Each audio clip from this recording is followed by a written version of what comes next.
Boa noite. Agora sim, boa noite, Érica. A gente vai falar um pouquinho hoje sobre hibristofilia. Assim, eu acho que a gente precisa trazer isso para esclarecer também o que é, né? Porque a gente sabe que no dia a dia da nossa militância no sistema prisional tem muito preconceito, né? As pessoas veem mulheres, veem homens que vão visitar seus companheiros e companheiras e julgam, né? Sem nem procurar saber qual é a história daquela pessoa. Eu queria começar já lhe perguntando, né? O que é hibristofilia? Eu vou iniciar dizendo, né, falando numa linguagem mais popular, é o que a gente chama de amor bandido, né? Continuando o que você disse inicialmente, no começo da sua fala, a importância de falar sobre isso é porque não falar não deixaria de existir, né? A hibristofilia é algo que está presente entre nós.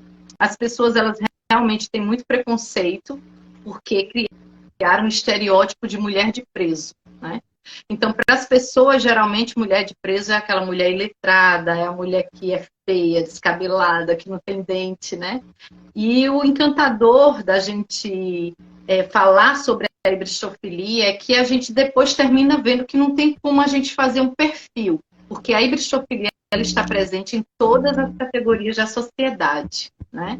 Então, quando a gente vai tratar do tema hibristofilia, a gente tem que ir um pouquinho lá atrás e fazer o que eu fiz como advogada criminalista, que eu tive que sair do âmbito do direito penal para entrar um pouquinho na psicologia, para começar a entender como isso se passa, né? Eu queria mostrar para vocês, né? Aqui é a minha produção literária com relação à hibristofilia. Ela começa com o livro Os Paradoxos do Amor Bandido, se segue com esse, A Síndrome do Amor Bandido e A Tara do Amor Bandido. Então, a construção dessa literatura se deu de forma seguinte. Eu preciso dizer para vocês que, inicialmente, o meu objeto de estudo era a mulher.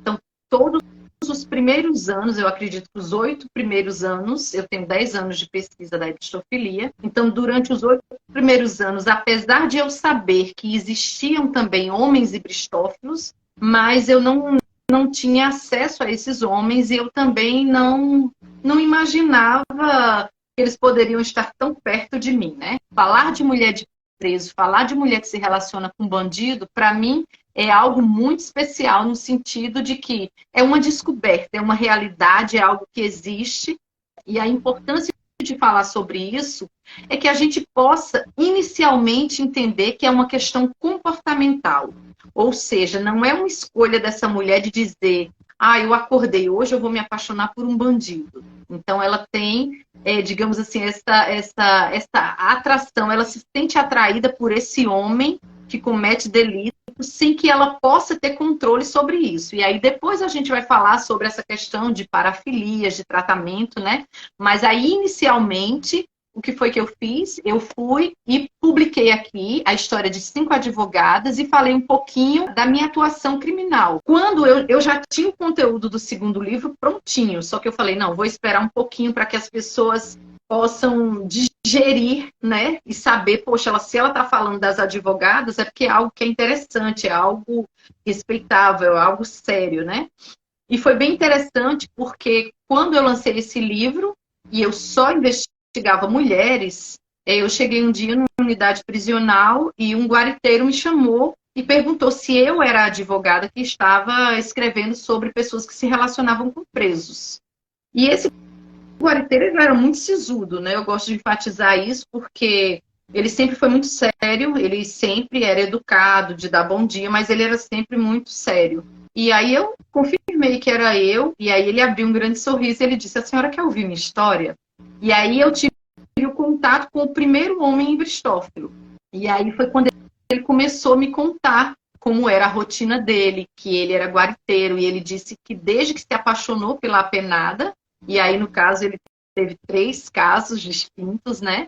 Que ele nem tirava folga, nem final de semana, ele trocava plantão com todo mundo. Ele disse, não me interessa, eu quero vir aqui todos os dias e ver o meu amor. Foi aí que eu comecei a pesquisa com os homens, e nesse intervalo, eu fiz a publicação desse livro, que se chama A Síndrome do Amor Bandido. né? Eu ia até comentar que nessa capa tem uma que eu atendi por alguns anos. Reconheci na sua capa. Pronto, essas meninas, elas são muito orgulhosas de estarem nessa capa de livro, né? Era assim, se eu quisesse ter colocado 20, 30 mulheres aqui, não faltariam mulheres, elas têm orgulho dessa relação, elas estão felizes por estar aqui, elas são felizes de dizer que se relacionam com esse homem, né? Então as mulheres às vezes até elas dizem assim, ai, como é o nome mesmo que eu sou Ibristoff, ai, como esse nome é chique, né? Elas veem assim uma coisa muito legal, que alguém conseguiu identificar por que elas gostam tanto desse relacionamento com esse homem. Foi aí que surgiu o conteúdo do último livro, que é A Tara do Amor Bandido, onde aqui eu trago relatos de outros atores do sistema penal carcerário. Então, eu tenho relatos aqui de carcereiros, missionária, de assistente social, mas eu trago também aqui relatos de mulheres que se denominam criminosas e perigosas, que são objetos do homem ibristófilo, né, que elas dizem aqui como má elas se acham, né, e elas dizem que elas são disputadas pelos homens. E também trago relatos dos homens que contam como conquistam essa mulher.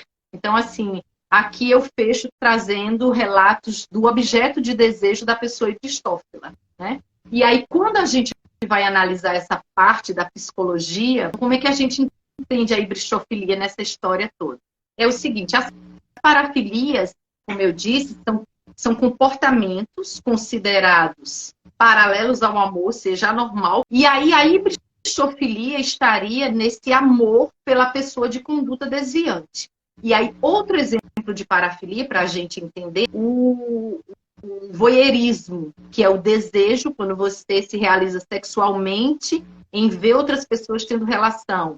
O exibicionismo é quando a pessoa se realiza sexualmente, expondo o sexo. Então, todas as formas de amor e de desejo que são consideradas paralelas ao que seria normal, ditado pela sociedade daquela época, foi classificado como parafilia.